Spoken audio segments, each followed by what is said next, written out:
quelque chose d'inquiétant dans l'image qu'elle renvoie auprès de la majorité des Français. Frédéric Michaud, on se retrouve juste après parce que Marine Le Pen arrive. On va suivre ces instants. Premier grand meeting de second tour pour Marine Le Pen qui est donc à Avignon, qui va essayer de mobiliser ses militants. C'est un des grands rendez-vous. On sait qu'elle est ce soir à Avignon. Elle sera mercredi soir sur le plateau de TF1 et France 2 pour le grand débat. Et puis jeudi à Arras, 3 moments très importants pour la candidate du Rassemblement National. Le premier, c'est maintenant. On se retrouve juste après pour analyser tout ça. Et puis vous continuez à réagir sur lefigaro.fr, sur YouTube. On vous suit, on vous écoute et puis on répond à tout ce qui s'est dit, à tout ce qui a été commenté pendant, une petite heure de discours. À tout à l'heure, Marine Le Pen en direct depuis Avignon et on vit ces moments ensemble sur Le Figaro Live.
Mes chers compatriotes,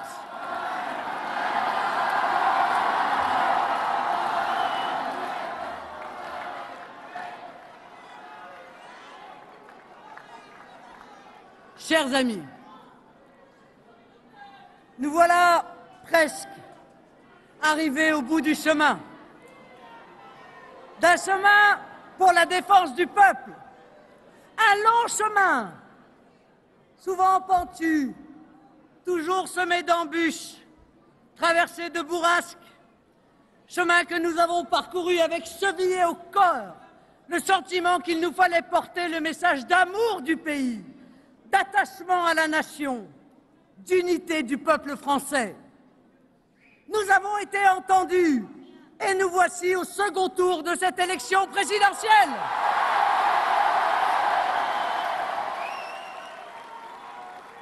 Je veux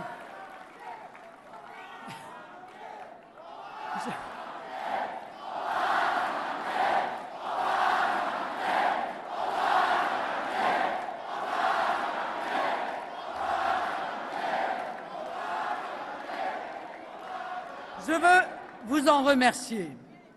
Compagnons fidèles et courageux, Sherpas silencieux et infatigables de cette conquête des sommets, mais aussi remercier ceux qui nous ont apporté, avec leur vote et donc leur confiance, la force de les atteindre. Merci donc à vous. Merci à vous tous, Français patriotes, de nous avoir accompagnés dans ce long périple. Merci de nous avoir aidés, soutenus, d'avoir été les compagnons de route, fidèles et courageux, sans lesquels, je vous le dis avec émotion et gratitude, aucun succès n'est possible.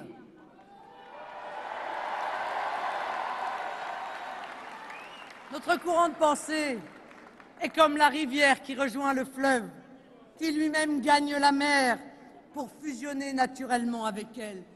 Nous y sommes prêts, nous qui avons le plus beau des messages à délivrer, le plus envie de conquérir les cœurs et les âmes de ceux qui doutent encore, de ceux qui désespèrent, et parfois seraient tentés par une résignation désormais injustifiable quand l'espoir du redressement se lève.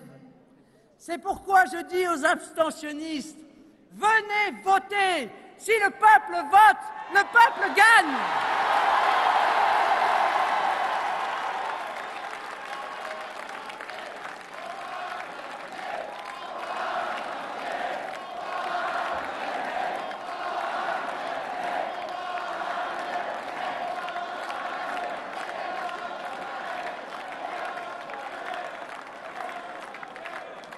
C'est fraternellement que nous tendons la main aux Français, à tous les Français. Une main ferme pour ceux qui veulent avec nous participer à la conquête de l'avenir. Une main engageante pour ceux qui nous découvrent. Une main secourable pour ceux qui en ont besoin. Mais toujours, mes amis, une main amicale et respectueuse. C'est aujourd'hui plus que jamais à tous les Français que nous parlons. Ces Français de métropole, d'outre-mer et du monde. Ces Français de cette France sur laquelle le soleil ne se couche jamais. Ces Français présents dans le monde entier, sur tous les continents, et qui ont amené avec eux une part de notre beau pays. Français d'histoire ou Français de rencontre, Français de mémoire et Français de cœur, nous avons en nous cette flamme de la patrie qui brûle, ce lien si particulier qui fait de tous nos compatriotes, d'où qu'ils viennent, des frères, héritiers d'un peuple bâtisseur et découvreur, de chercheurs et d'inventeurs, d'un peuple qui a tant de fois fait la preuve de son génie et de sa bonté. Nous n'avons pas honte du passé, pas peur du présent, nous avons hâte de l'avenir.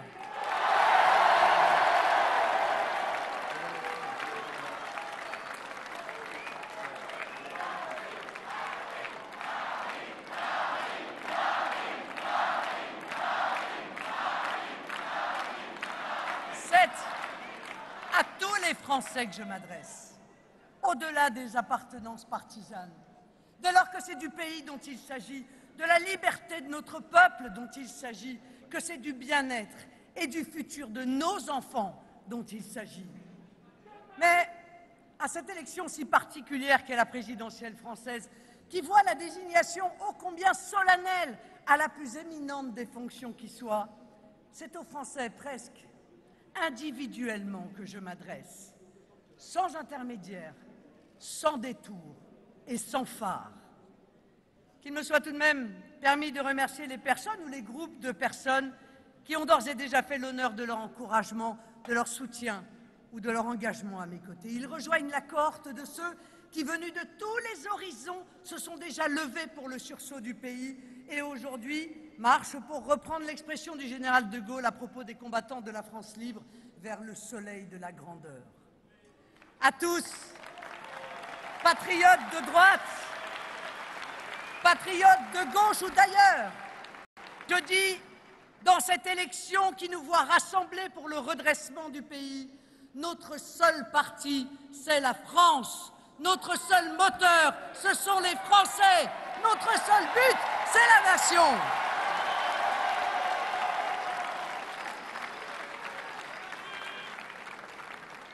Qu'il me soit tout de même autorisé de dire, avec reconnaissance, que leur appui témoigne de l'ampleur, de la richesse, de la diversité du rassemblement populaire qui est en train de se créer. Cela est sain lorsque l'intérêt national est en jeu, lorsqu'il nous faut rompre avec l'iniquité d'un pouvoir, lorsque les hommes de bonne volonté prennent le parti de surmonter leurs divergences ponctuelles, lorsque l'essentiel est en jeu. Que cela puisse inspirer d'autres ralliements, d'autres soutiens, d'autres marques positives que j'accueillerai avec le même bonheur, la même humilité, comme un geste qui encourage, mais je vous le dis aussi, comme un signe, une relation qui oblige, qui m'oblige. Cela, chacun peut le comprendre. Au terme d'un quinquennat qui aura divisé, méprisé, blessé, et errer. Une errance malheureuse, coûteuse, ruineuse, une errance, oh bien sûr, maquillée de jouvence, habillée de sourires enjôleurs, ripollinés, d'une prétendue compétence, mais dont il nous faut aujourd'hui réparer les conséquences et parfois les tragiques conséquences. En qualifiant au second tour de cette élection, Emmanuel Macron et moi-même, le peuple, avec sa grande intelligence collective, a voulu que se déroule le débat politique essentiel. Un débat qui s'arbitre aujourd'hui dans toutes les démocraties d'Europe entre deux visions du monde. La vision mondialiste d'Emmanuel Macron, elle prône la dérégulation et asservit l'homme aux logiques économiques et comptables, aux lois du marché et à l'argent roi. La vision nationale que je porte, qui défend la nation comme espace protecteur, qui postule que l'économie est au service des personnes et de la nation et non le contraire, que l'homme n'est pas seulement un agent économique, mais un être d'affection, de filiation et de transmission. Il y a derrière ce choix, mes amis, une conception de l'homme. Pour les mondialistes, l'homme se réduit à n'être qu'un consommateur ou un producteur, un être interchangeable qui a vocation à s'installer où il veut, à errer dans un monde sans frontières, à vivre ou survivre d'ailleurs de petits boulots quand il ne fait pas partie de la caste. Pour nous, il est un être attaché au sien, à son pays, à sa culture, à sa langue, un être unique qui trouve dans les communautés que sont la famille et la nation, que sont les syndicats ou les associations de tous ordres, qui, au sens littéral du terme, animent notre pays, les seules affections durables, parce qu'elles sont fraternelles. Ces communautés sont les seules vraies et légitimes protections pour le peuple français. C'est cela le vrai débat.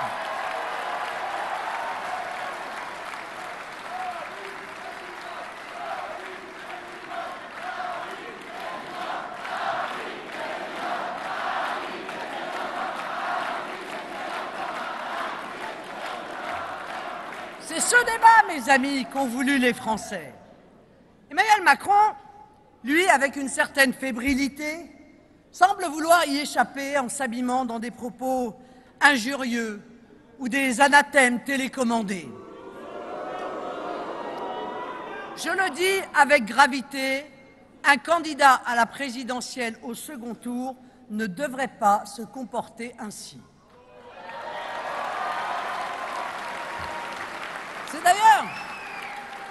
C'est d'ailleurs étonnant parce que ce candidat président qui refusa d'être candidat au premier tour pour n'être que président et qui au second tour pense pouvoir n'être que candidat en oubliant qu'il est aussi président.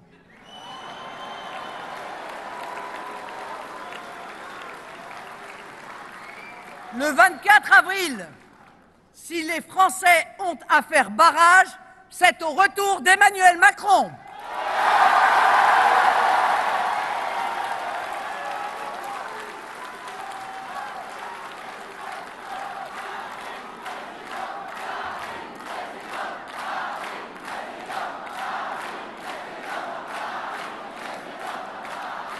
Oui, faire barrage. Faire barrage à l'effondrement du pouvoir d'achat des Français. Faire barrage au matraquage fiscal. Faire barrage à la retraite à 64 ou 65 ans, on ne sait plus. Qui verra les seniors travailler jusqu'à l'épuisement physique pour des pensions de misère. Faire barrage au laxisme judiciaire qui livre les personnes à une délinquance devenue endémique. Faire barrage à une immigration qui met en péril l'équilibre de nos systèmes sociaux et justifie une dépense d'énergie dont la société aurait besoin dans d'autres projets. Faire barrage à un nouveau quinquennat de désolation sociale et de déconstruction nationale. Faire barrage aussi, mes amis, à cette caste qui nous gouverne avec arrogance, ce pouvoir de quelques-uns au bénéfice de quelques-uns, ce pouvoir de l'entre-soi où règne cooptation, népotisme, qui illustre parfaitement les affaires MSC, McKinsey et bien sûr Alstom.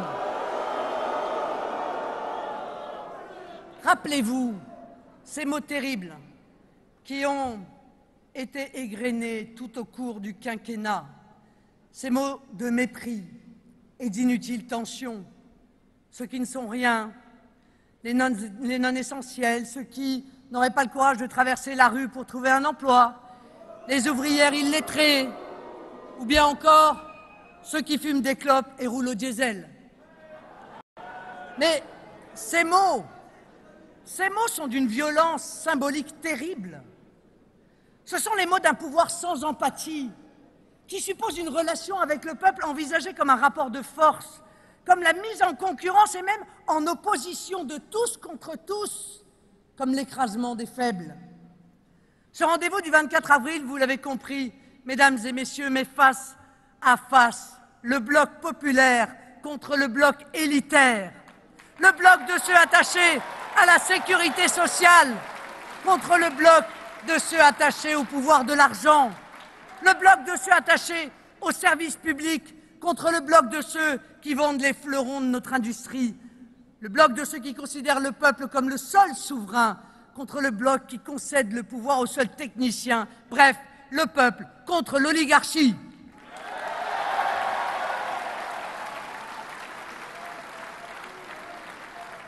Mais cette oligarchie ne représente ni la compétence, pardon, elle a effondré l'école et l'hôpital public, ni le sérieux. Emmanuel Macron laisse 600 milliards d'euros de dettes supplémentaires à notre pays. Ni la morale. Les affaires politico-judiciaires font régulièrement la une des journaux. Ce peuple, en revanche, c'est vous. Personne modeste, personne des classes moyennes ou même des classes aisées qui subissait ce pouvoir, qui le jugeait pour ce qu'il est, ce pouvoir dont vous ne voulez plus, dont en réalité plus grand monde ne veut. Emmanuel Macron n'était pas l'homme d'une nouvelle ère, mais le dernier avatar d'un système qui a vécu. Je crois enfin que le moment est venu de fermer une parenthèse d'un système à bout de souffle.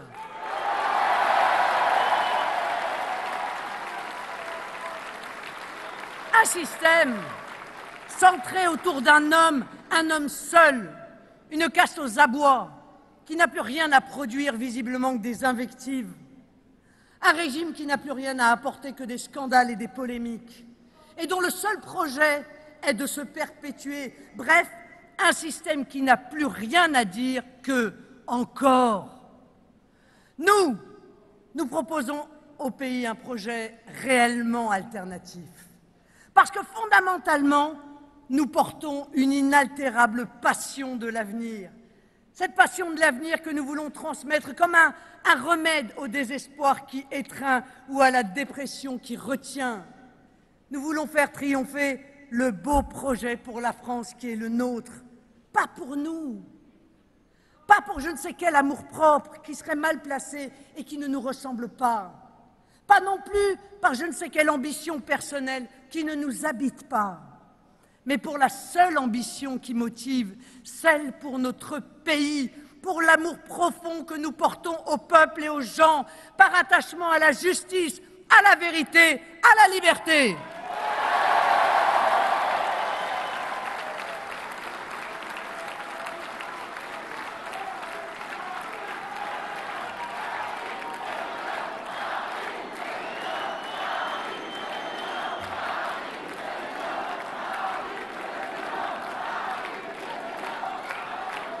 Et je crois que notre projet ressemble à la France. Cette France qu'on aime, cette France qui inventa la nation, qui défendit tout au long de son histoire le droit des peuples, fonda son pacte social sur la naturelle solidarité nationale, cette France qui ne demande qu'à éclairer à nouveau le monde de sa lumière.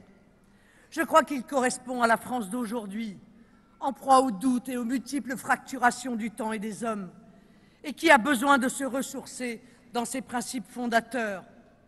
La sécurité républicaine face à la loi des mafias et des caïdas, la laïcité qui doit être réaffirmée devant la poussée d'un obscurantisme qui opprime les femmes, défie nos valeurs et verse dans le terrorisme, l'égalité, celle de la justice sociale, celle de la méritocratie, celle qui donne à chacun la chance d'évoluer dans la société, La liberté, celle de s'exprimer, de penser, de créer, d'entreprendre, de prescrire ou même de rêver, libertés qui ont été tant bafouées durant ce quinquennat. Il est maintenant temps de remettre la France en ordre. Nous le ferons en 5 ans.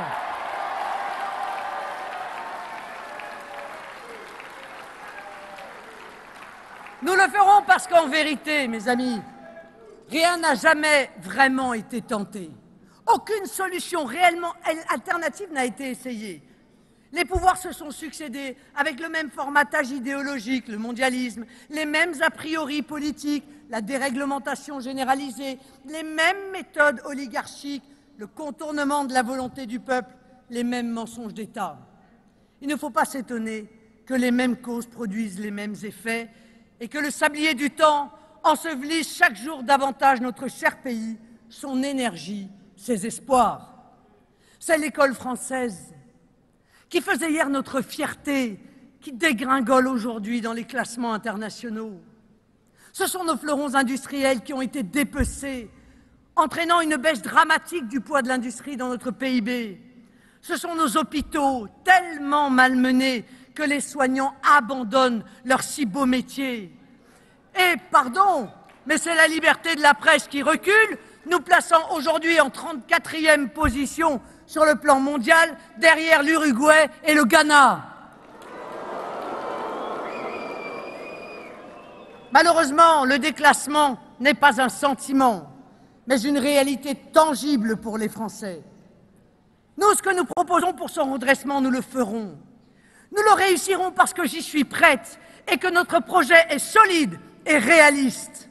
Je souhaite me présenter aux Français avec l'idée que je défends, que seul ce qui est élevé rassemble. C'est là la seule idée, la seule haute idée qui sied à la fonction présidentielle. S'élever au-dessus des partis, des factions, des intérêts particuliers, des petites mesquineries pour ne servir que l'intérêt général, le bien commun, le destin national. Notre projet, vous le savez, nous l'avons voulu équilibrer parce que la raison le commande et la fonction présidentielle l'exige. Les constats y sont courageux, vous pouvez en juger, sans concession. Nous prenons le peuple français pour un peuple adulte. Les mises en perspective sont toujours exprimées de manière sobre, étayée, chiffrée. La vérité, mes amis, n'a pas besoin d'excès. Il n'est pas de remède, bien sûr, sans appréhender les symptômes. Il n'est pas de guérison sans poser un diagnostic lucide. Les solutions, elles, nous sont inspirées par une seule logique. On ne résout les problèmes d'un pays que dans l'unité et la fraternité, dans la concorde et l'écoute, dans la persuasion et non dans l'affirmation. Bien sûr que nous avons voulu ce projet complet parce que, institutionnellement, l'ampleur des responsabilités d'un président de la République française l'amène à embrasser tous les sujets, les plus internationaux comme les plus individuels, intervenir à l'ONU et le lendemain trouver une solution pour aider une mère célibataire ou une femme victime de violences conjugales. Mais surtout parce que, politiquement, les Français ont un droit inaliénable à une protection complète, la protection physique comme la protection sociale. C'est la protection du régalien, la justice, la police, l'armée, la sécurité, la tranquillité, le contrôle de l'immigration, de la préservation de nos identités nationales ou locales. C'est aussi, mes amis, la protection du quotidien, votre pouvoir d'achat, l'excellence de l'école de vos enfants, la qualité de vos logements et de votre cadre de vie, mais aussi parce que votre liberté n'a pas de prix, et notamment votre liberté de circulation, le prix de votre plein ou de votre train. La protection, c'est aussi, bien sûr, la santé. Et je vous l'annonce, je réintégrerai les 15 000 soignants expulsés comme des malpropres.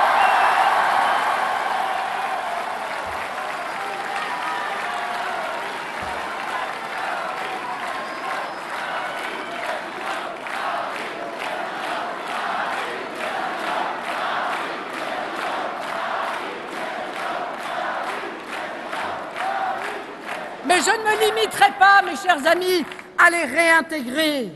Je leur verserai les salaires dont ils ont été injustement privés, en les jetant dans l'angoisse et le désespoir. Et oui, je l'assume. Se préoccuper de la vie concrète de nos compatriotes, c'est aussi cela, être président de la République.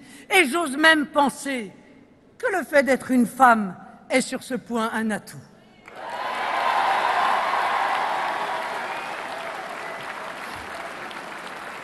Ce projet, il veut renouer avec une ambition, celle de rendre à la France sa place dans le monde, celle d'une France respectée pour sa bienveillance, admirée par son rayonnement, suivi pour son indépendance. Vous le savez, je veux que la France ne soit le vassal de personne. Cela implique que la France elle-même ne traite personne en vassal. Et c'est parce que nous sommes profondément attachés à la souveraineté de notre pays que nous défendons celle de tous les pays du monde, celle de l'Irak en 2003, celle de l'Ukraine en 2022.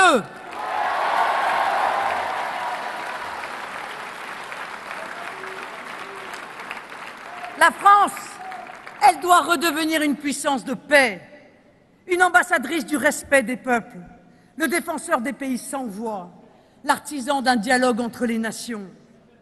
C'est pourquoi, si je suis élu, je proposerai que l'Inde rejoigne les membres permanents du Conseil de sécurité, ainsi qu'un pays africain qui pourrait être celui qui préside l'Union africaine. Cette réforme des instances internationales m'apparaît correspondre au monde d'aujourd'hui, ce monde multipolaire, et participera, j'en suis convaincu, à la stabilité du monde.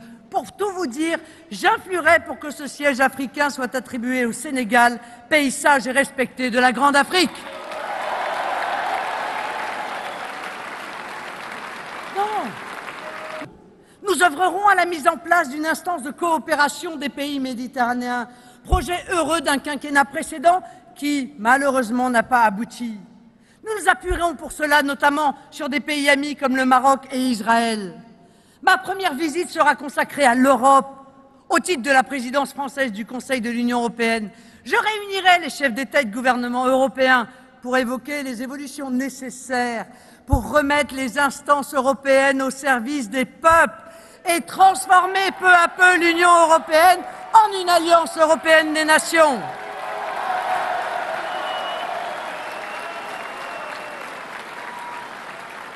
Soyons pragmatiques. L'Europe de la Commission européenne a eu sa chance. Elle a échoué. Pire, son échec, on l'a vu avec le Brexit, a entaché et entamé l'idée européenne. Nous allons recoudre cette belle idée européenne à laquelle nous croyons, qui a été déchirée par la démarche autoritaire de l'Union européenne. Fondamentalement, vous savez, nous ne faisons que renouer avec les valeurs de l'Europe plurimillénaire, que sont la liberté, la promotion de la diversité des cultures nationales, la préservation des spécificités locales et, d'un point de vue opérationnel, le strict respect du principe de subsidiarité. Un Google européen? Oui. Des normes inutiles et sclérosantes? Non. Par exemple, voilà l'Union européenne que nous contesterons une fois élus. Celle qui multiplie les normes, qui écarte des marchés les indépendants, les TPE et PME au profit des seuls grands groupes, celle qui refuse de mettre le nucléaire dans les énergies de transition, celle qui veut entraver les investissements dans l'industrie de défense, pourtant fondamentale pour notre souveraineté et pour notre économie, celle qui encourage le travail détaché, créant de fait une priorité étrangère à l'emploi, celle qui promeut les traités de libre-échange, qui fragilisent nos agriculteurs et font peser un risque sur la qualité de notre alimentation. En revanche, avec les pays qui le souhaitent, nous engagerons notamment par le biais d'agences à l'image d'Ariane ou d'Airbus des coopérations européennes sur la mer, sur l'intelligence artificielle, sur la protection des données, sur le développement de la filière hydrogène.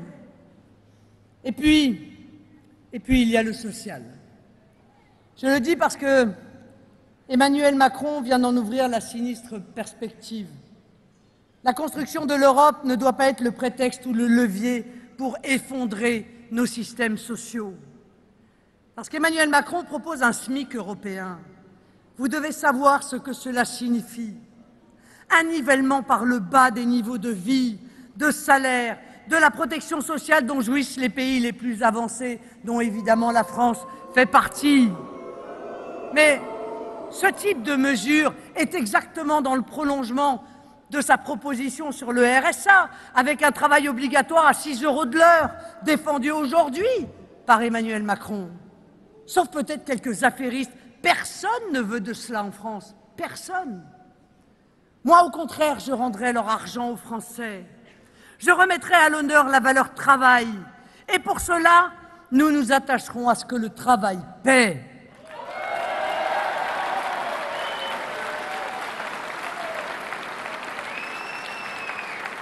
Ça a l'air de les déranger beaucoup. Mais oui, je l'assume. Mes premières mesures concerneront le pouvoir d'achat, avec la baisse de la TVA sur l'énergie, l'essence, le fioul, l'électricité.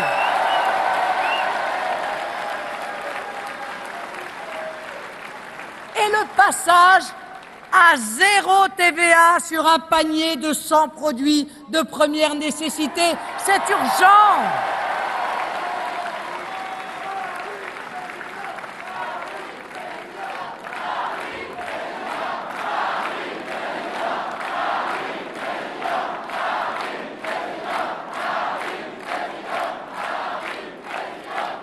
Je m'attaquerai à vos dépenses contraintes, à commencer par les impôts, les redevances et les taxes qui vous écrasent. Les entreprises qui feront l'effort d'augmenter l'ensemble des salaires de 10% seront récompensées par le gel de l'augmentation des cotisations patronales afférentes pendant 5 ans.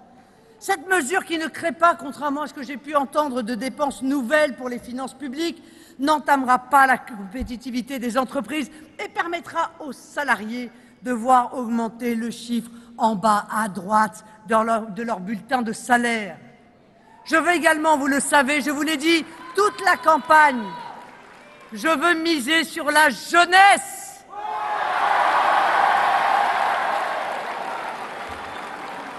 Mais oui, je veux permettre à nos enfants de se lancer dans la vie, de s'installer.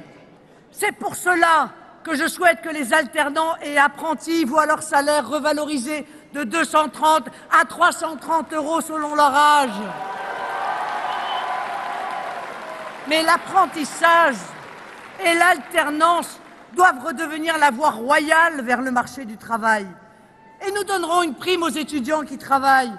Pourquoi? Eh bien justement parce qu'ils travaillent.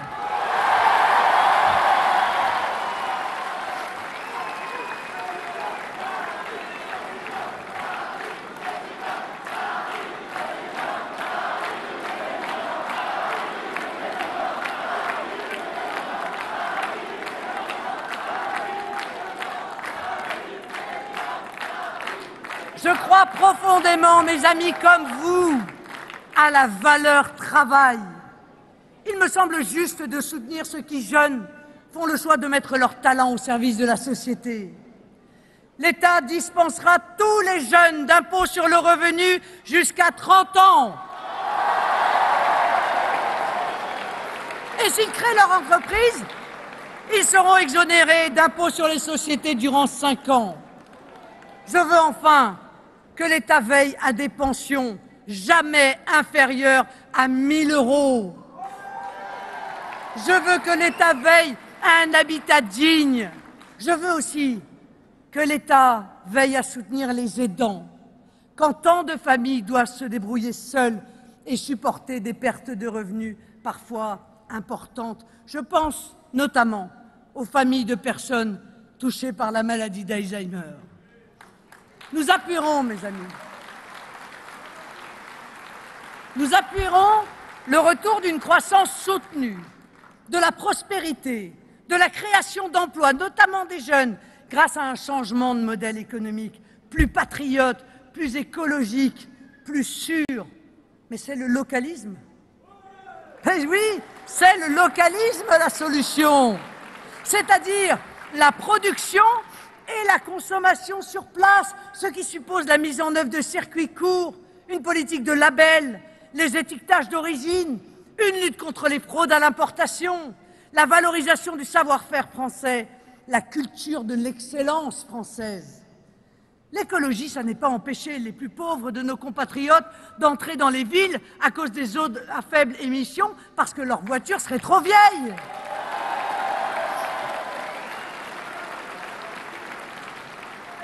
L'écologie, c'est mettre fin au mondialisme, dont en réalité seuls les ultra-riches bénéficient.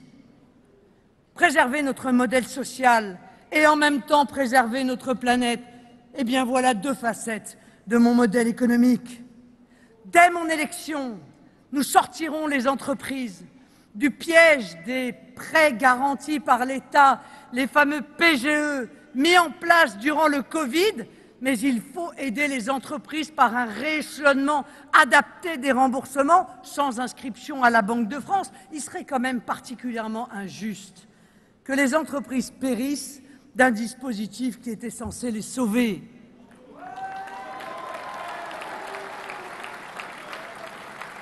Nous allons enfin ouvrir le grand chantier du ressourcement démocratique de notre République. Enfin, nous allons donner corps aux légitimes revendications des mouvements de rue injustement réprimés, comme les Gilets jaunes, en instaurant le référendum d'initiative citoyenne.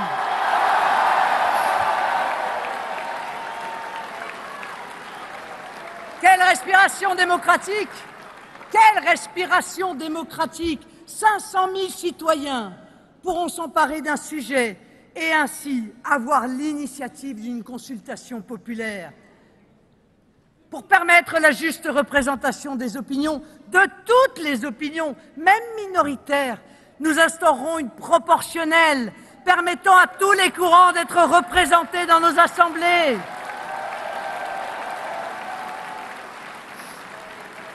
Et puis, parce qu'il faut donner l'exemple, et que nous voulons sans attendre éveiller cette démocratie référendaire, nous engagerons le référendum sur l'immigration pour soumettre ce sujet au pays.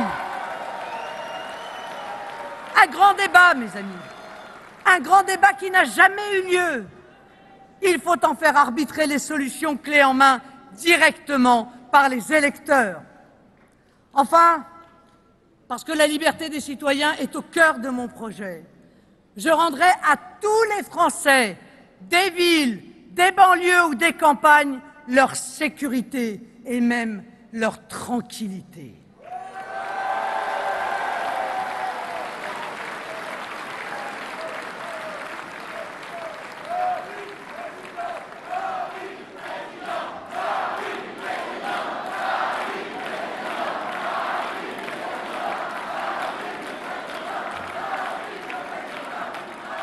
Je ne veux plus que des mères tremblent pour leurs enfants, soit qu'ils versent dans la délinquance, soit qu'ils en sont les victimes.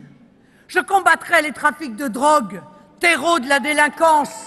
Je restaurerai la loi républicaine partout où des féodalités mafieuses l'éclipsent ou cherchent à la remplacer. Je redonnerai aux femmes la liberté, le droit absolu de ne pas être harcelées dans l'espace public ou d'être obligées à des stratégies d'évitement. Les femmes ne doivent plus être des proies, elles doivent être libres et respectées.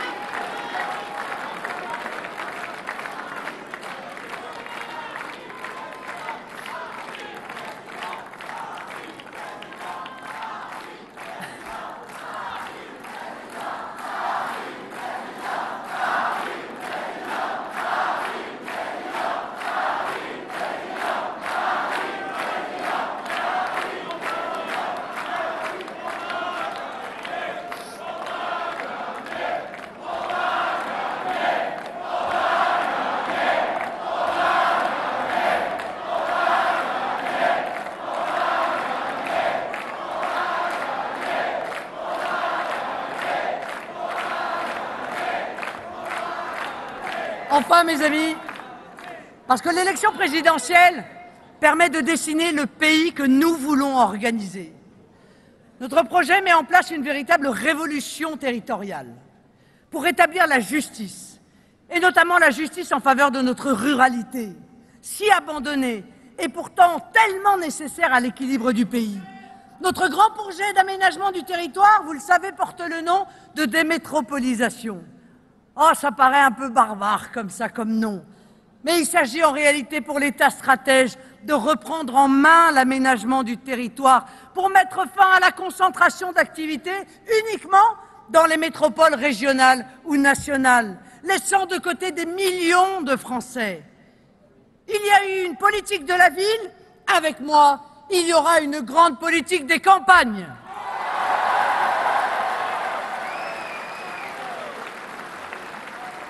Oui, nous mettrons en place des incitations fiscales à l'emménagement en zone rurale, une vigoureuse politique d'infrastructure, des routes, de transport, de couverture numérique, de rénovation des zones industrielles et d'activités, d'ouverture d'entrées et de sorties d'autoroutes supplémentaires. Nous y encouragerons l'installation de pôles d'excellence, nous rééquilibrerons les subventions, nous restituerons aux maires leur pouvoir afin de rétablir dans notre pays la démocratie de proximité, mais aussi la démocratie de contrôle.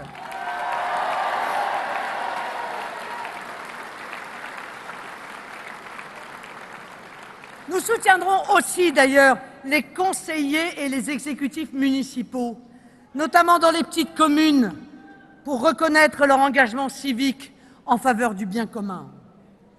Vous pouvez en juger, mesdames et messieurs, la vision que nous portons ne relève pas d'un catalogue de mesures, mais d'un projet à court, moyen et long terme. Nous agirons sur 5 ans, mais construirons pour les décennies qui suivent. Ce projet tient sur ses 2 pieds, je vous l'ai dit, le régalien et le quotidien. Une vision pour la France, une vision pour les Français, pour tous les Français.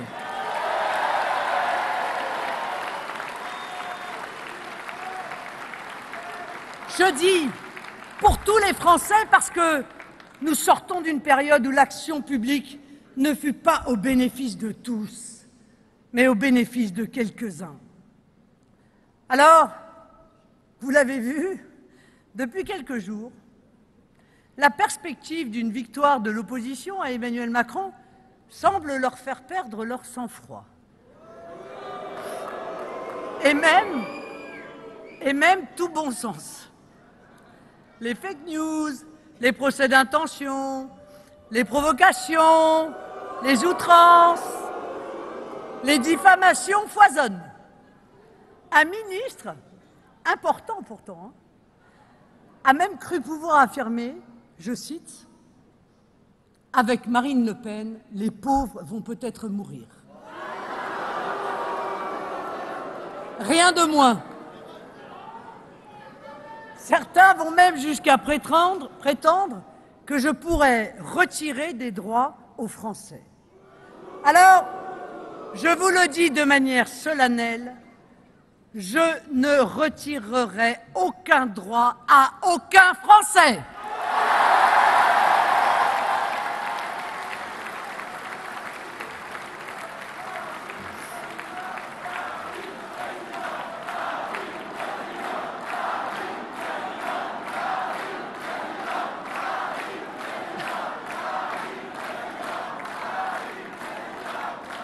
Avouez-le, on nage depuis 3 jours dans le grand n'importe quoi, dans une paranoïa totalement puérile.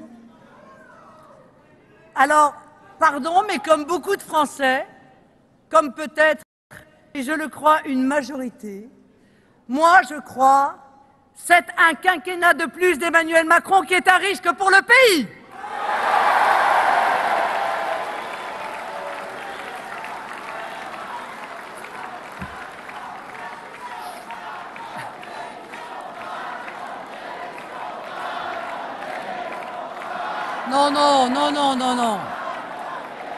Non, il reste quelques jours à attendre quand même. À tous, je dis, soyez libres. Ne vous laissez pas abuser par les gesticulations d'un système qui ne sait rien faire d'autre que se défendre. Se défendre pour conserver ses prébendes. Se défendre pour vous dessaisir d'un pouvoir qu'ils s'empresseront d'ailleurs très vite de concéder à Bruxelles ou à des cabinets de conseil américains. Mais ces agitations ont quand même un grand mérite, celui de révéler les connivences et les accointances qu'habituellement on vous cache. C'est pourquoi ne vous laissez pas dicter votre vote. Restons polis. Puisque nous sommes au printemps, c'est le printemps, cette saison de l'espérance et de la vie, je vous propose de faire de ce 24 avril un printemps français. Un printemps pour chacun d'entre vous. Un printemps français pour une France plus fraternelle, plus sûre d'elle-même, une France ressourcée dans ses valeurs, les valeurs qui ont fait d'elle une grande nation. Il reste exactement 10 jours. 10 jours pour convaincre. 10 jours pour vaincre. Toutes les voix vont compter.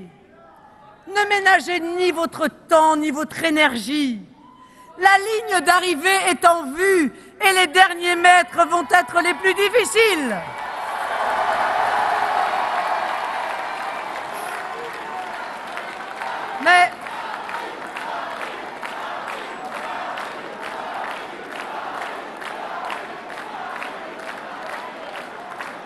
Mais mes amis, je sais combien la volonté de notre peuple est puissante et combien sa détermination à reprendre le contrôle est forte. C'est pourquoi, mes amis, ne doutons pas dans la victoire. Elle n'a jamais été si proche. Ce sera la victoire de la France, une victoire pour tous les Français. Vive la République, vive la France!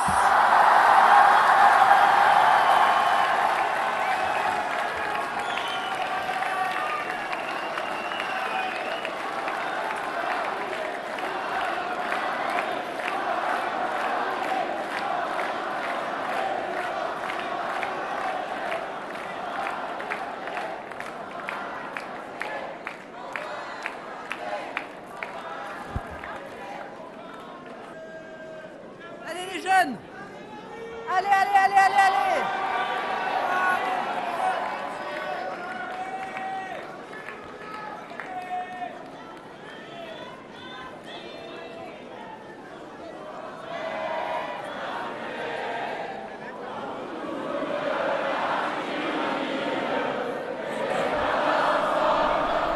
Voilà, 10 jours pour convaincre, 10 jours pour vaincre. Vous venez de suivre en direct avec nous sur le Figaro Live ce premier grand meeting de Marine Le Pen dans cet entre-deux-tours depuis Avignon. Meeting court, 46 minutes très précisément. Je suis toujours avec Frédéric Michaud d'Opinionway, merci d'être avec moi. On va débattre, on va essayer d'analyser ce qui s'est passé. Vous réagissez toujours sur le chat de YouTube, sur le chat du Figaro.fr. On sera à nouveau à Avignon dans un instant avec Vincent Roseron. Qu'est-ce que vous retenez précisément? S'il y a un grand point, Frédéric, à retenir de ces 46 minutes de discours de Marine Le Pen. J'en retiens deux, deux. Si vous me le permettez. Je vous permets, allez-y. Alors, un point sur la forme. Cette volonté très nette de retourner tous les arguments qu'Emmanuel Macron lui oppose. Par exemple, Emmanuel Macron ne cesse de dire qu'il faut faire barrage au Rassemblement national. Elle a eu toute une partie de son discours consacrée à la nécessité de faire barrage à Emmanuel Macron qui a effondré le pouvoir d'achat, la retraite à 64-65 ans, le laxisme judiciaire, l'immigration, etc. Ça a été une partie importante de son discours. Et puis Emmanuel Macron dit aussi que ce serait un saut dans l'inconnu, qu'il y a un risque pour le pays si jamais elle était élue présidente de la République. Elle a utilisé le terme d'extrême droite. Et elle a renvoyé cet argument en disant que le vrai risque, ce serait un nouveau quinquennat d'Emmanuel Macron. Donc là, il y a quelque chose d'assez intelligent de renvoyer l'argument à Emmanuel Macron. Elle a utilisé le terme « faire barrage ». On dit souvent « faire barrage » au Rassemblement national. C'est ce qu'elle a dit, faire barrage à Emmanuel Macron pour les retraites, pour l'effondrement social, pour le laxisme.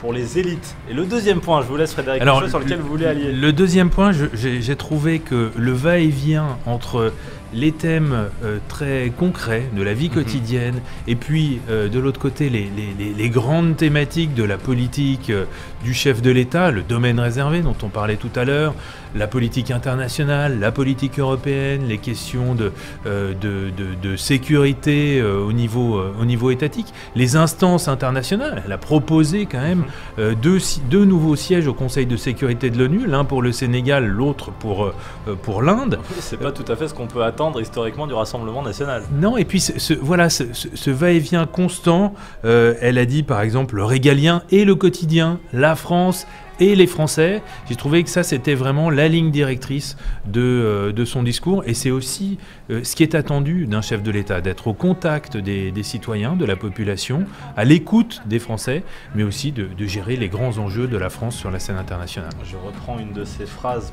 pour montrer cette alternance entre l'international et la politique du quotidien. Pouvoir parler à l'ONU et le lendemain trouver une solution à une femme battue.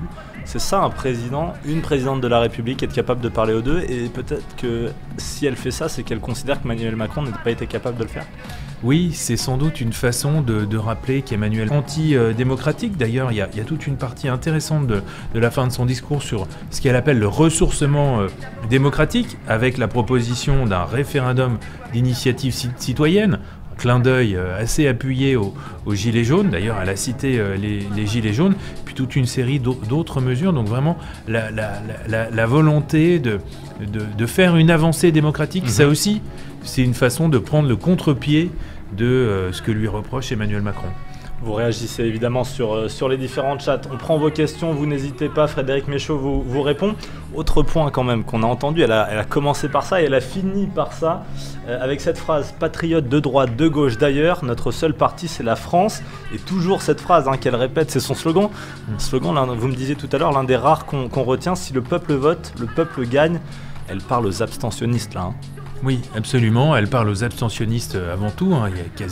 Il y a plus de 12 millions de personnes qui se sont abstenues au premier tour de l'élection présidentielle. Il faut faire en sorte qu'il y en ait moins. Et puis les abstentionnistes du futur, ceux qui ont voté peut-être Jean-Luc Mélenchon au premier tour. Absolument, absolument. Ça aussi, c'est vraiment un des enjeux de ce second tour. D'ailleurs, pour les deux candidats, pour elle comme pour Emmanuel Macron, parvenir à capter les électeurs de Jean-Luc Mélenchon. On voit bien aussi là cette volonté, comme vous le disiez à l'instant, de dépasser son strict périmètre politique de premier tour. Elle a la volonté de s'élever au-dessus des partis, je reprends ces mots, de rechercher l'intérêt général, de rechercher le bien commun. Elle a aussi beaucoup insisté sur la solidité de son projet, sur un projet réaliste. Donc là, c'est toujours cette recherche de présidentialité, de crédibilité qui est importante pour elle. Et puis cette idée d'avoir une présidence apaisée, de créer de la concorde, de créer de l'écoute. Ça aussi, c'est vraiment à l'opposé de ce que lui reproche Emmanuel Macron, en tout cas du tableau très négatif qu'il dresse dans le cas hypothétique d'un accès de Marine Le Pen à l'Élysée, d'une France à feu et à sang, en contestation permanente. Même dans l'attitude, elle a voulu un sourire, vous voyez, où elle a tout de suite dit aux Français, on va être ensemble, presque, j'ose reprendre le slogan de Fabien Roussel, la France des jours heureux, quoi. On est presque là-dedans, avec toujours cette attitude bienveillante, les bras ouverts. C'est une différence, pas forcément dans l'offensive, vous voyez, penché sur la table à attaquer Emmanuel Macron. Ça, c'est un vrai changement, au-delà du discours, il y a un changement peut-être d'attitude de Marine Le Pen. Alors, il y a eu quand même des parties très offensives. On va y venir, évidemment. Très vives. Le bloc populaire et le bloc élitaire, on va y venir dans un instant. Elle a quand même attaqué, elle a quand même porté l'offensive, mais il y avait cette volonté, d'ailleurs, qui est pas nouvelle, de dépasser son camp, de rassembler et de rassurer les électeurs. Marine Le Pen qui prend un bain de foule avec ses militants à Avignon, avec ces images de notre envoyé spécial Vincent Roseron qu'on va essayer de rejoindre dans un instant. Il nous dira ce qu'il a vu, ce qu'il a entendu pendant ce meeting. Alors justement, je voulais y venir avec ce que nous dit Philippe Cabourdin sur YouTube. Virons Macron, bon, on a compris de quel bord politique il était. Le président McKinsey. Ça, c'est important. Ce fameux bloc populaire, bloc élitaire, elle a beaucoup insisté là-dessus, avec cette idée de mépris. On vous méprise au profit de quelques-uns. cette idée de mépris, elle a rappelé aussi toutes les petites phrases malheureuses, c'est le moins qu'on puisse dire, du chef de l'État qui ont été prononcées pendant son quinquennat et même avant, quand il était encore ministre de l'économie, pour bien insister sur ce mépris, c'est le terme qu'elle employait, sur la violence symbolique, là aussi c'est son expression de ces mots, et puis pour dresser évidemment un contraste entre un chef de l'État hautain qui ne comprendrait pas les réalités du peuple, et puis elle-même qui veut se placer dans une posture d'écoute et de proximité avec les citoyens.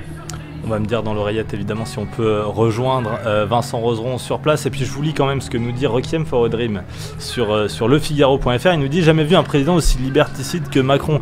Elle a insisté là-dessus, Marine Le Pen, la liberté, comme si c'était la principale représentante de la liberté. Ça tranche aussi avec ces accusations, ça permet peut-être de déconstruire ces accusations d'extrême droite.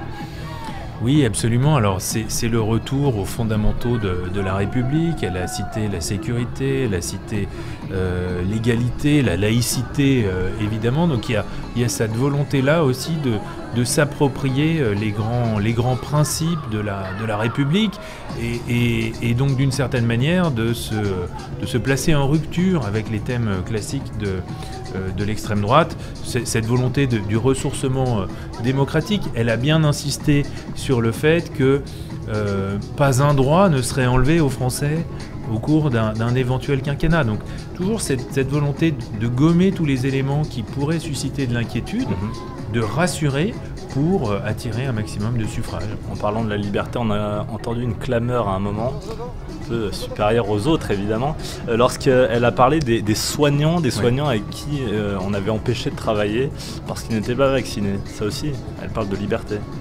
Oui, elle parle de liberté, et puis là, elle s'adresse quand même à une partie de son électorat. Il y a beaucoup de personnel du corps médical au sens large, des infirmières, des ambulanciers, des brancardiers, qui sont des professions intermédiaires, des employés, et qui, sans doute, se retrouvent dans le discours de Marine Le Pen. On va parler des sondages dans un instant, parce que vous êtes sondeur, je le rappelle, Frédéric Michaud d'Opinionway. Mais quand même, ce message de Fatima sur YouTube qui nous dit « Elle est maline, elle n'a pas parlé de l'immigration ni des musulmans, elle cache son programme ». Une fois de plus, on revient là-dessus, elle a besoin de rassurer, et c'est vrai qu'elle a très très peu parlé d'immigration, alors que c'était un thème presque historique du Front National et du Rassemblement National. Oui, mais d'une certaine manière, elle n'a plus besoin de le faire. C'est un acquis, c'est quelque chose qui définit historiquement le Front National. Elle est très associée à cette thématique, et elle a besoin de la dépasser. Elle en a tout de même un peu parlé, mais elle a surtout beaucoup parlé de l'international. D'ailleurs, ça fait le lien avec sa conférence de presse d'hier. Ça, c'est la volonté de s'élever au rang de chef de l'État. Elle a parlé aussi beaucoup du pouvoir d'achat, c'est la thématique principale de cette élection. Et puis elle est allée sur les aspects strictement démocratiques, le référendum d'initiative citoyenne, la politique au niveau local, qui sont aussi des éléments qui lui permettent d'élargir son répertoire et de ne pas se laisser enfermer sur ce que les anglo-saxons appellent les one single issue candidates, c'est-à-dire les candidats qui sont... Expliquez-moi ça. Alors ce sont les candidats qui sont associés uniquement à une seule thématique. One single issue candidate, une seule thématique, je pense à Éric Zemmour. Exactement. D'une certaine manière, c'est un peu la difficulté, en tout cas la limite de la candidature d'Éric Zemmour. Je voudrais qu'on rejoigne Vincent Roseron sur place. Je sais que c'est lui qui est derrière la caméra, qui filme, et je voudrais qu'il nous raconte ce qu'il est en train de voir, ce qui se passe, et puis aussi ce qu'il a pu vivre, ce qu'il a entendu. À quel moment la salle a plus réagi? Qu'est-ce qui a fait bondir les militants de Marine Le Pen, Vincent? Oui, Thibaut, alors Alors attends, je suis en direct, je vous montre, je suis ici, on va suivre Marine Le Pen qui est en train de sortir et je vais vous raconter ça en même temps. On a les militants qui sont en train, Marine Le Pen qui s'est offert un bain de foule forcément, c'est d'usage. Et vous parliez des sujets qui ont fait le plus réagir, il y en a eu beaucoup, mais un a particulièrement électrisé la foule, on va dire, c'est sur les 15 000 soignants réintégrés avec leur salaire payé pour les mois où ils ont été suspendus. Là, la foule a vraiment scandé le nom de Marine Le Pen. Il y a eu aussi un moment où elle a parlé du RIC, le référendum d'initiative citoyenne, cher aux Gilets jaunes. À ce moment-là aussi, la foule s'est enflammée. Et sinon, c'est sur les choses classiques, on va dire, sur le social, sur l'immigration, sur ces sujets-là. On l'a beaucoup entendu, le public. Et là, voilà, Marine Le Pen qui continue d'essayer de quitter le palais d'exposition à Avignon avec toute sa sécurité autour. Alors je suis un peu loin, je ne sais pas si vous voyez bien, mais elle est en train de parcourir l'allée centrale actuellement et ça prend un peu de temps puisqu'elle est arrêtée beaucoup par ses militants. Prenez votre temps, faites ce que vous pouvez. C'est très bien, on voit très bien Marine Le Pen. C'est d'ailleurs assez étonnant en termes d'image. Souvent on a des candidats qui viennent, qui prennent un bain de foule ailleurs, mais en meeting, là, elle traverse la salle, quoi. C'est pas forcément une image qu'on a l'habitude de voir. Une fois de plus, proche des gens, Marine Le Pen. Oui, vous avez raison, c'est une image qu'on voit souvent en début de meeting, le candidat qui fend la foule. Là, c'est plus atypique de voir cela en fin de meeting.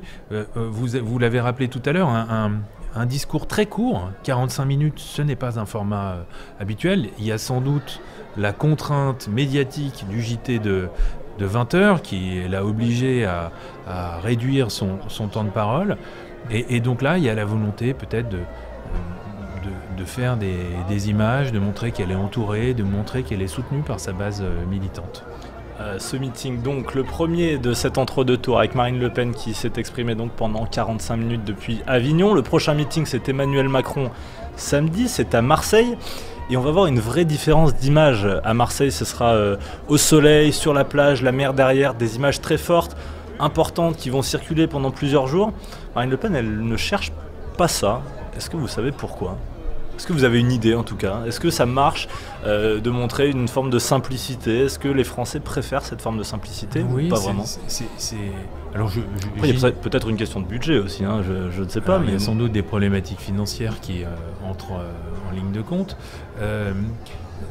J'ignore quelle est la préférence des Français entre des meetings de plein air qui produisent aussi une impression sur ceux qui les regardent à la télévision ou sur Internet ou sur les réseaux sociaux, ou des meetings en salle. Le meeting en salle, c'est évidemment un format beaucoup plus classique. Ça a un avantage tout de même, c'est que on maîtrise beaucoup plus le public. On l'a bien vu encore. Comment ça ? On l'a bien vu, par exemple, lors du meeting d'Éric Zemmour. Oui. On l'a vu aussi il y a quelques jours. Vous voulez dire quand il y a eu des slogans Macron assassin, c'est ça ? Voilà, et puis on l'a vu aussi avec Emmanuel Macron il y a quelques jours à Strasbourg, où dans la foule peuvent se mêler des personnes qui peuvent interpeller l'orateur, et donc casser le rythme du discours. Bon, c'est toujours des éléments qui sont un petit peu difficiles à gérer quand on est orateur. Dans une salle, on maîtrise peut-être un petit peu mieux ce paramètre-là. D'autres questions, notamment sur l'international, parce que je voudrais qu'on parle de ça. Elle a donné une conférence de presse hier de près d'une heure, avec derrière des questions. Ça a duré presque 1h30 hier, où elle a déployé, Marine Le Pen, sa politique internationale, la diplomatie française selon son idée. Et encore une fois, elle a insisté là-dessus. Et j'ai beaucoup de questions là-dessus. On me dit, notamment sur YouTube, que Marine Le Pen... si elle est au pouvoir, Poutine aura le champ libre. Il y a vraiment ce rapprochement. Est-ce qu'elle peut payer cette idée-là ? Elle essaye de casser cette image et ces propos du passé à propos de Vladimir Poutine. Alors je crois que la volonté initiale était d'abord de se présidentialiser.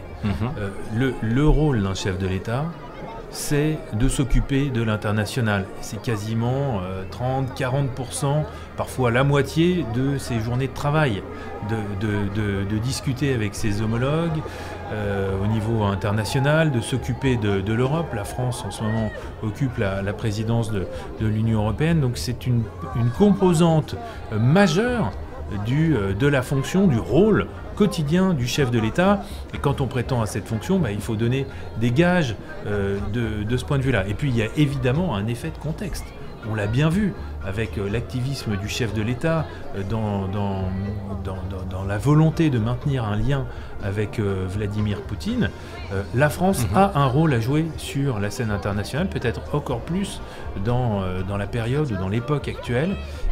Et donc ces deux éléments, quand on les met ensemble, la volonté de se présidentialiser et puis la place, le rôle que doit jouer la France sur la scène internationale, tout ça incite Marine Le Pen à aborder in extenso cette thématique, 2 jours d'affilée.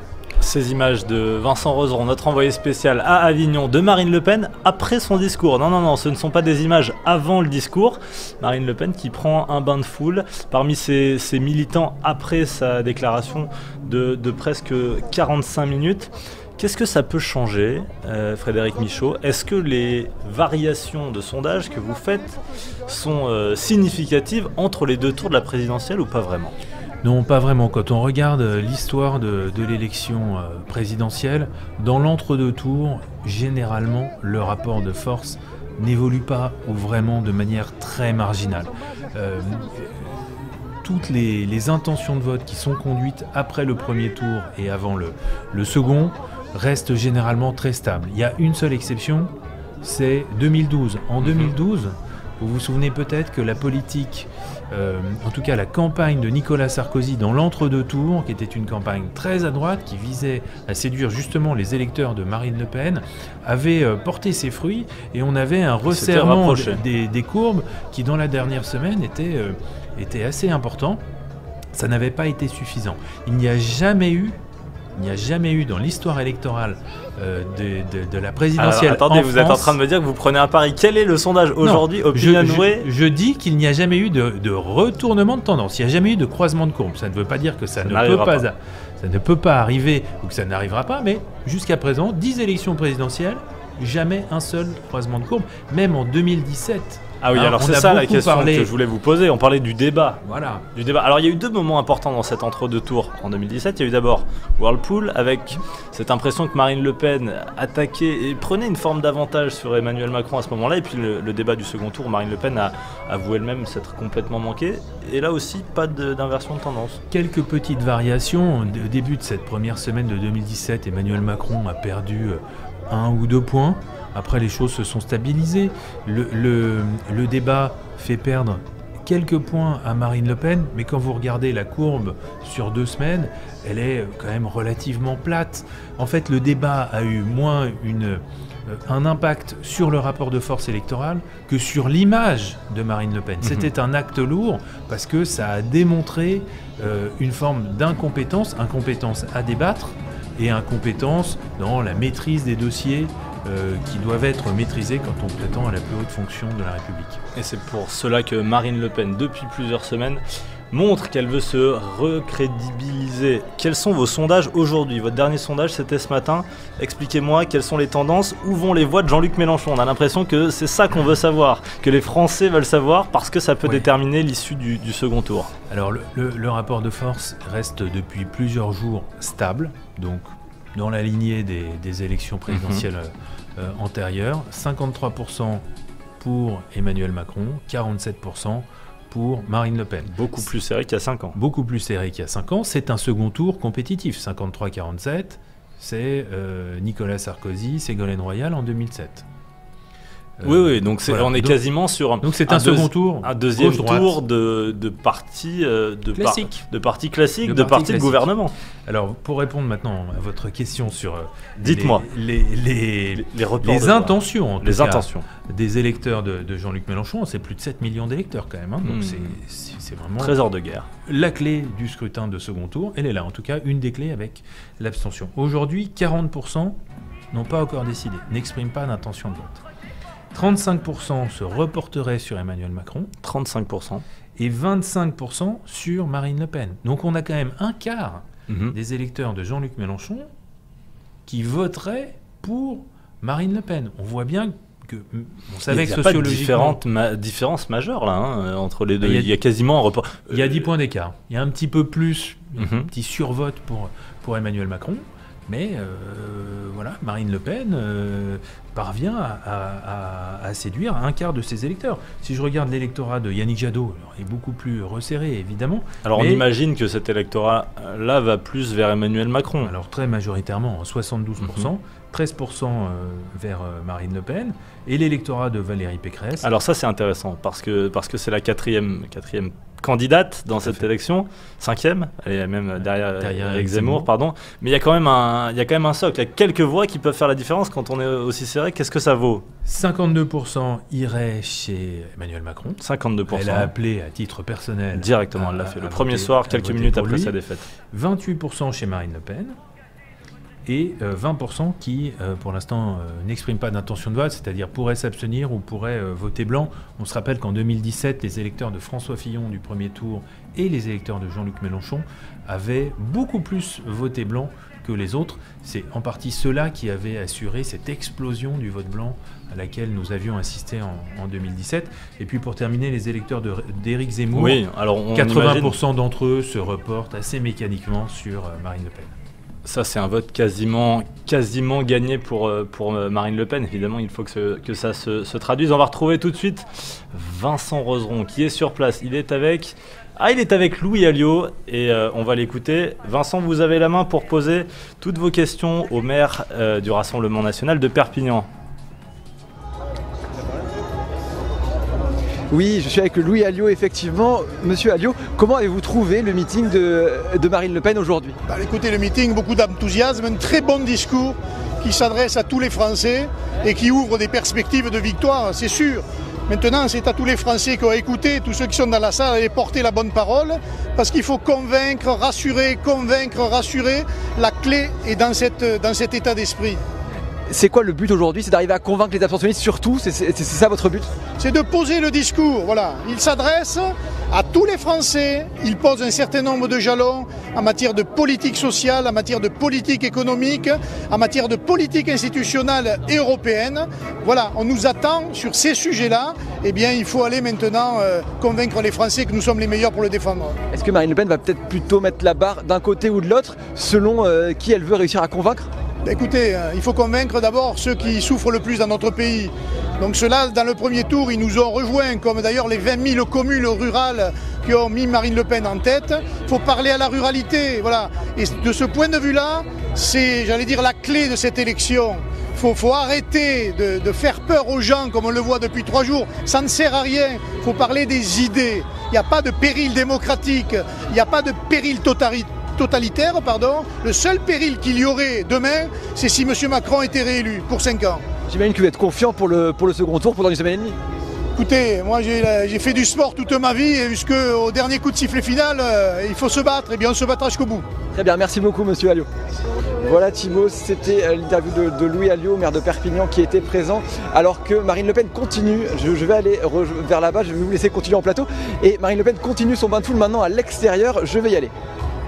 Merci Vincent, allez-y, on finira avec ces images de Marine Le Pen qui continue après son meeting. Elle n'a pas quitté la salle immédiatement. 10 jours pour convaincre, 10 jours pour vaincre. Voilà comment elle a terminé son discours. Et puis elle a beaucoup insisté sur le bloc populaire, le bloc élitaire. On parlait à l'époque du bloc européiste d'Emmanuel Macron, c'est ce qu'elle disait, et elle, le bloc souverainiste, ça a un peu changé, c'est plus tout à fait. Elle s'oppose à Emmanuel Macron, elle aussi, elle a fait en sorte que cette revanche puisse se faire d'une manière un peu différente. Oui, vous avez raison, en 2017, c'était les patriotes versus les mondialistes. On voit bien que maintenant, la mondialisation, avec la crise Covid, trouve, en tout cas, si ce n'est une fin, en tout cas, une nouvelle étape va s'ouvrir. Et donc il y a effectivement la reprise d'un clivage, disons, qui est plus propre au pays. Je voudrais qu'on regarde, je vous coupe, pardon, regardez Marine Le Pen. Très particulière cette image quand même, jusqu'au bout avec ses militants. J'ai l'impression qu'elle va rentrer dans sa voiture peut-être, mais jusqu'au bout.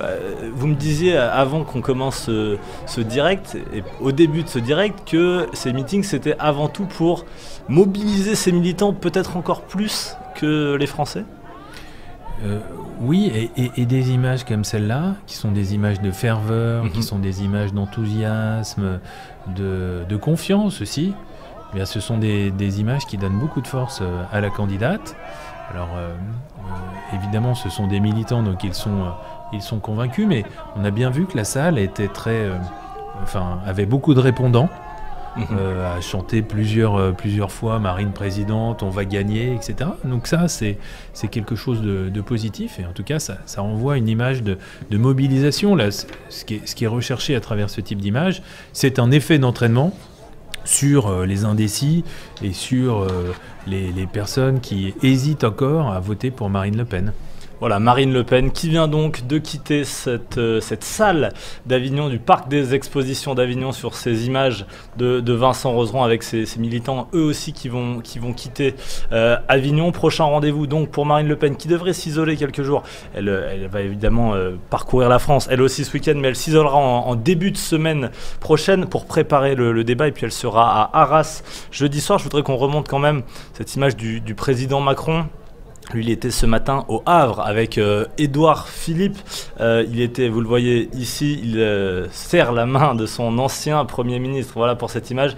Il a déambulé toute la journée au Havre où il a beaucoup parlé d'écologie. Lui, il sera donc samedi pour son grand meeting en plein air à Marseille. On suivra ça évidemment aussi sur le Figaro Live. Frédéric Michaud, merci de m'avoir accompagné. Merci. Je rappelle votre livre, Le Sacre de l'opinion, une histoire de la présidentielle et des sondages, c'est très intéressant. Et vous nous dites que les sondages, si, ça peut servir et c'est utile dans ce bouquin. Je remercie aussi Vincent Roseron qui était sur place, qui nous a fait vivre tout cela avec ces images jusqu'au bout. À samedi, Vincent, vous serez à Marseille. On fera la même chose donc pour ce meeting du président candidat. Et puis merci à Julien Cunel en régie qui m'a accompagné, qui m'a permis de vous montrer tout ça ce soir. On se retrouve bientôt sur le Figaro Live. Merci, bonne soirée.